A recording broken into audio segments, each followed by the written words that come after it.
আসসালামু আলাইকুম। আমি ডাক্তার মোহাম্মদ একরামুল জর্দার, ক্যান্সার বিশেষজ্ঞ সার্জন, জাতীয় ক্যান্সার গবেষণা ইনস্টিটিউট ও হাসপাতাল, নোয়াখালী, ঢাকা। আমি আজ আপনাদের একটি পেশেন্টের ইতিহাস বলবো এবং ওনার জন্য আমরা কি করবো সেটা আপনাদের শেয়ার করবো। আমাদের পেশেন্ট মিস্টার লিটন আলী, 52 বছর বয়স। উনি আমাদের কাছে এসেছেন, ওনার খাদ্যনালীতে ক্যান্সার, তার মানে ওনার ইসোফেজিয়াল কার্সিনোমা, এবং এটি এমন একটি পর্যায়ে গেছে যে উনি এখন কোনো খাবারই খেতে পারেন না, এবং এই ক্যান্সারটি অনেকখানি লেন্থ জুড়ে ইনভলভ। এটি প্রায় খাদ্যনালীর শুরু থেকে শেষ পর্যন্ত এবং পাকস্থলীর কিছু অংশ জুড়ে এটির অবস্থান, এবং এই ক্যান্সারের কারণে উনি কোনো কিছুই খেতে পারতেছেন না।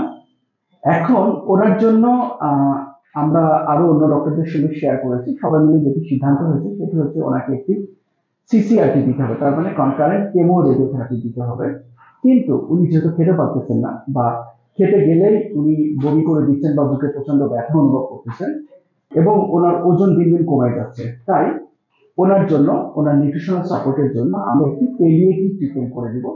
তার মানে হচ্ছে ওনার পেটের ভিতরে ক্ষুদ্র অন্তরে আমরা একটি ফিডিং টিউব দিয়ে দিব, যে টিউবটি দিয়ে উনি নিয়মিত নানা ধরনের পুষ্টিকর খাবার দাবার খেতে পারবেন, এবং সেই খাবার খাওয়ার মাধ্যমে ওনার কিছুটা পুষ্টি মেনটেন হবে এবং ওনার ওজনটাও মেনটেন হবে, বা উনি কেমো নেওয়ার জন্য ফিট থাকবেন, বা কেমো পরবর্তী যে কমপ্লিকেশন থাকে বা শারীরিক দুর্বলতা থাকে সেগুলো থেকেও কিছুটা প্রিভেন্ট করা যাবে।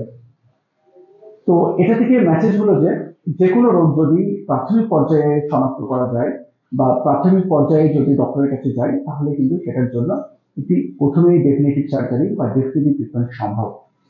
তো আমরা চেষ্টা করব, যদি কেউ কোনো ক্যান্সারে আক্রান্ত হয় তাহলে দেরি না করে দ্রুত একজন বিশেষজ্ঞ ডক্টরের শরণাপন্ন হবে এবং সঠিক চিকিৎসা গ্রহণ করবেন।